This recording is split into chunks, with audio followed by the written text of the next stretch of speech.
My name is Danielle, and the day I found out that my husband's mistress was using my spa in my house while I was at work, I had an idea. A cold, calculated, and completely wicked idea. And now, I'm going to tell you exactly what I did. For a long time, I believed stability meant happiness. I woke up every day at 6:15 a.m., drank my coffee from the same mug, listened to the same news while putting on my shoes next to the bed. Kissed John on the cheek with that same automatic gesture of someone who thinks they're doing everything right.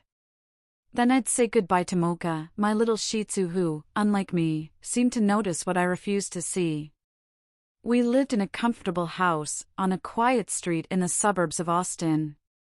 The neighbors were friendly just enough, no one meddled too much, a paradise for anyone looking for a predictable life. And until then, that was exactly what I thought I wanted. John was calm, he had that kind of serene voice that made it seem like everything was always under control. While I drove to the shipping company where I worked as a logistics coordinator, John worked from home. Sometimes he even joked, "Today I'm saving gas and stress, babe." Working from home calls. And me, too tired to question it, would just smile and go on with my day. Life dragged on inside that bubble of comfort. While I believed I was living in a peaceful marriage, John was occupying my spaces with someone else. Literally. Amber came into the picture like a shadow I never saw forming. Young, freshly graduated in physical therapy, golden hair, and one of those smiles that looks rehearsed in the mirror. They met at the gym, I found out later. A place he said he went to relieve stress. Funny, he always came back so calm. It was on those work-from-home days that John's other life came alive. While I dealt with reports, striking drivers, and insane deadlines, he enjoyed the comfort of our home to give Amber an experience he never offered me. Amber started leaving traces. T-shirts thrown on the couch. An earring forgotten on the armrest. A wet towel on the bed, my towel. And John? Acted like it was normal. Like the space was entirely his, and he had the right to share it with whoever he wanted. "I love this spa," she'd say, submerged up to her shoulders, laughing like she was at a private resort. And he, with that complicit look I hadn't seen directed at me in a long time, "Soon it'll be yours." That still haunts me. The naturalness. The complete lack of shame. Amber moved through my house like she had always belonged there. Drank soda straight from the bottle, left her sneakers by the kitchen door, used my hairbrush. She wasn't just a mistress. She was an intruder with a key and permission. John, in turn, became an award-winning actor. Even after spending hours with Amber, he would text me saying he missed me, asking if I wanted pizza when I got home from work. I'd read those messages with a smile, thinking I was being cared for. Meanwhile, he was on the same couch I used to lay on, with another woman in his arms, mocking my absence. They enjoyed my routine. Amber made fun of my predictable schedule. She knew when I left, when I came back. Used that to feel free in a house I paid half for. She even had a bikini she left in the bathroom, like the spa was her childhood backyard. And the worst part? John encouraged it. He said things like, "Danielle never checks the cameras. She trusts too much." John crafted a parallel reality with a confidence that's downright disturbing. He made plans with her. Dreams. Promises. All in the same space where he had exchanged vows with me. Where, some time ago, he said he wanted to build a life by my side. A real life, not this ridiculous caricature he kept while I clocked in and believed in our us. At night, sometimes he'd hug me tighter. I thought it was affection. Now I think it was guilt. Or fear. Maybe just an automatic gesture, one of those you do just to avoid raising suspicion. And it worked. Because I didn't see. I didn't want to see. Wednesday. Nothing felt different. I woke up at the usual time, put on the usual clothes, gave Mocha the usual affection. Kissed John on the cheek. He was still in his pajamas, leaning on the kitchen counter with that same coffee mug he used every single day. If someone had asked me then, I would have said everything was in perfect order. The sky didn't threaten a storm. But sometimes, the problem doesn't come from the sky. It comes from the phone screen. It was during lunch. I sat in the break room at the shipping company, same plate balanced on my lap, listening to two drivers complain about the broken AC. On impulse, I don't know why, I opened the app for the home cameras. Just to check on Mocha. See if she was okay, if she'd gotten into anything. But that day something was off. In the living room feed, something caught my eye. A t-shirt on the floor. It wasn't mine. It wasn't John's. At least, it didn't seem like it. It had a big print on the back, something he'd never wear. I just stood there staring, confused. Then I swiped to the external camera. And there, everything fell apart. The spa was on. The blue lights created that hotel pool vibe John loved. And inside it were the two of them. John and Amber. Laughing. Holding hands. Practically glued together, like they were in their own private paradise. She wet her shoulders, flipped her hair back with that commercial model pose. He, with a wide smile, looked at her with a kind of devotion I hadn't seen in ages. They weren't worried. They weren't hiding. They were comfortable. At ease. Like they owned my house. Her laugh was the worst part. Loud, full of mockery. And John, he joined in. Laughed along. It was an intimate laugh, the kind you only share when you feel like you're on safe ground. That you won't be caught. That there won't be consequences. I put the phone back in my bag. Got up from my chair as if nothing had happened. No one noticed anything different in me that afternoon, not even the intern who came asking for signatures. But in my mind, the scene was already changing. For the first time, I didn't want confrontation. I wanted calculation. I didn't want a scandal. I wanted a strategy. I wanted him to remember that day for the rest of his life, not for the fight, but for the humiliation. The image of the two of them in the spa played in my head like a movie. And if that's where they felt so safe, then that's exactly where I'd begin my reckoning. The idea came to me as I stopped at a red light, on my way home that late afternoon. I saw a group of teenagers laughing loudly on the sidewalk, with dyed hair and clothes stained with colorant, probably coming back from one of those parties where everyone ends up looking like a rainbow.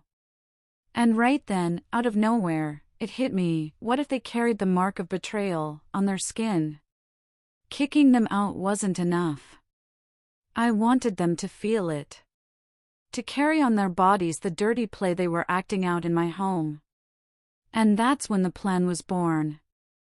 The next morning, I went to work early, wrapped everything up as fast as I could, and at lunch I headed straight to a party supply store. Nothing fancy. One of those shops filled with balloons, masks, and confetti. But there, between the narrow aisles, I found exactly what I was looking for, a bottle of blue dye, made for bathtubs. It wasn't toxic. Didn't cause allergies. But it stained. And didn't come off easily.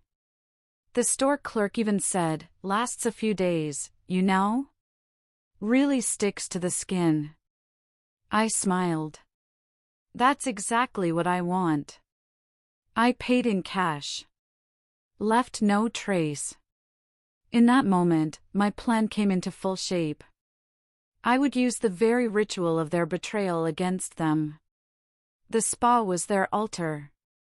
It was where Amber laughed loudly, where John made promises he used to say were only for me. So it would be there, right there, that everything would turn around.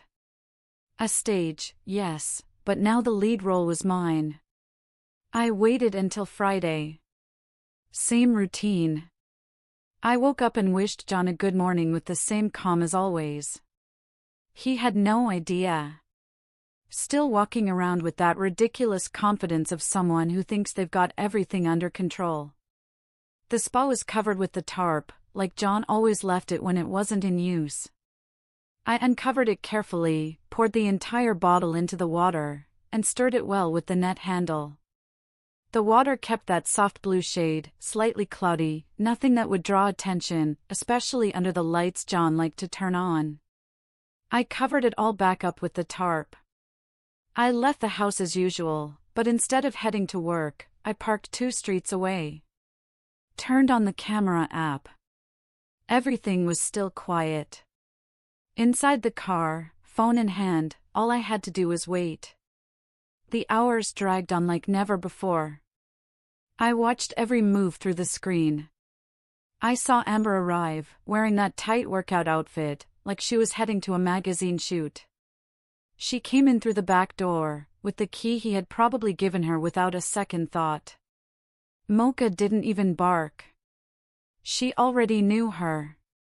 Out on the patio, they met. Kissed. She even said, like it was a catchphrase, "Turn on the spa, babe, with the lights, the way I like it." He didn't hesitate. Went to the control panel, pressed the buttons. The water bubbled. The blue lighting spread. And they, both of them, stepped in with the smugness of people who thought they were in charge. From the car, with my phone perfectly positioned in the holder, I watched like I had front-row tickets to the most absurd play. Except in this show, the clowns didn't know the audience had changed. Amber got in first, like she already owned the place, sinking her shoulders and letting out that satisfied sigh. "Ah. I love this spa." The line came with her eyes closed, like she was savoring fine wine. John, always the doting one, followed right after, "Just for you, my love." He was so confident he didn't even notice the slight change in the water. The lights helped, of course. That blue tone was already part of the couple experience, as he himself had said in another video, one I had, obviously, reviewed with surgical attention. The scene played out just as I had imagined. They laughed, embraced, toasted with 2 glasses, which, somehow, they managed to bring without spilling. She played at pushing him with her feet. He pretended to dunk her underwater. It was like watching a couple on a secret honeymoon, not knowing the room had hidden cameras and the bed was full of nails. And then, it started. Amber ran a hand over her shoulder, as if she felt an itch. Looked down, frowned, rubbed. Looked again. Frowned harder. "John, is my skin weird?" He looked, made a nothing face, but then blinked slower. "Wait, your arm's kinda purple?" Amber leaned toward the spa light, stretching her arm out, and that's when the panic started to set in. The color was spreading. First on her shoulders, then her arms. A shade between blue and violet, full-on Smuffing Crisis vibes. "What the hell is this?" She jumped up, slipped, almost fell back into the water. John tried to help her, but when he stretched out his hand, he saw it too was stained. "Oh my God. My hand's blue." "John, what's in this water?" "I'm turning blue. I'm turning blue, John. I don't know. I don't know, damn it." She scrubbed her arms, then her neck. Started slapping her legs like that would do anything. Her pale skin now looked like a knockoff version of Beast from X-Men. And the funniest part? The more they moved, the more the dye spread. John tried to get out of the water, slipped on the step, fell with a thud that echoed through the camera. Amber was already wrapped in a towel, my towel, and spinning around on the patio like she was cursed. And me. I watched it all while laughing. I waited a few more minutes. Just observing. Their desperation had turned into a pathetic little dance in the backyard. Amber still tried to cover herself with the towel, even with her arms stained up to the shoulders. John was running in circles like he could find answers in the air. But what struck me the most were their faces. It wasn't just embarrassment. It was confusion. Fear. The realization that they'd been exposed, but they didn't know how, or by whom. It was time. I got out of the car with my phone in hand, recording. Walked calmly to the side gate and entered through the back. Mocha ran to me, wagging her tail like she knew. Like she was saying, "Took you long enough." I slowly pushed the patio door open. They didn't see me right away. Too busy trying to scrub away stains that wouldn't come off. It wasn't until I tapped my heel twice on the wooden floor that John turned around. His eyes took a second to process. Like his brain was trying to reject what it was seeing. Amber took a step back. Danielle, my name came out of her mouth like it tasted bad. I smiled. A soft smile. Nothing dramatic. Just enough to make it clear that I was in full control. "Surprise," I said, lifting my phone, camera pointed straight at them. "Hope it's just the way you like it, Amber." John stepped forward, hands raised like that would help somehow. "Babe, I can explain," I raised my hand, cutting him off. "Explain? After this?" "No need. It's all recorded. Colors, angles, even your sweet little spa dialogue. You two were very expressive." Amber tried to hide better behind the towel. She even took a step toward the balcony door, but I blocked her path first. "Oh no, my dear. You came here together, and you're leaving together. You're going to help him pack his things, because he doesn't live here anymore." John stood frozen, pale, unresponsive. I couldn't tell if it was from shock or shame. Maybe both. He went upstairs in silence, that slow walk of someone who knows the ground is gone beneath their feet. In less than 10 minutes, he came back down holding a small suitcase. Eyes downcast, face tired. None of that calmness he had shown weeks earlier. I followed him out to the sidewalk. Amber came behind, still trying to cover herself as best she could. The neighbors started peeking through their windows. One even pulled the curtain aside with zero shame. I didn't care. Actually, I preferred it that way. I recorded everything until the gate. And before closing it, I said what needed to be said, no rush, no yelling. "I hope you find a place, blue enough for you too." I closed the gate slowly. Locked it. And for the first time in a long while, I felt in control. It wasn't just about betrayal. It was about space. About respect. About making it clear that the house that had once been a stage for lies, now was mine. Mine and Mocha's. John tried to call me 4 times that night. I didn't answer any. I didn't block him either. I let it ring. That was part of the punishment, knowing he wanted to talk and couldn't. Amber? Disappeared from social media for a few days. Then came back, with fewer poses, fewer inspirational quotes, and not a single new bathtub photo. I heard from mutual friends that she kicked him out of the tiny apartment where they were trying to hide from the scandal. They said things soured between them in a matter of days. I believe it. The kind of relationship born from lies rarely survives exposure. John moved into a rented studio in the most forgotten part of the city. The kind of place where the carpet smells like mold and the neighbors don't ask names. The kind of space no remote worker ever posts on social media. And his skin was still marked. The dye, just as promised, stuck. Bluish stains on his arms, neck. I tried not to laugh when someone showed me a photo of him trying to hide it all with long sleeves in 90-degree weather. Meanwhile, my video, the very one I recorded calmly, with a steady hand and wide-open eyes, went viral. It wasn't a loud scandal. It was surgical. Cold. The exposure was perfectly measured. No cursing, no screaming. Just facts. Images. A betrayal in high definition.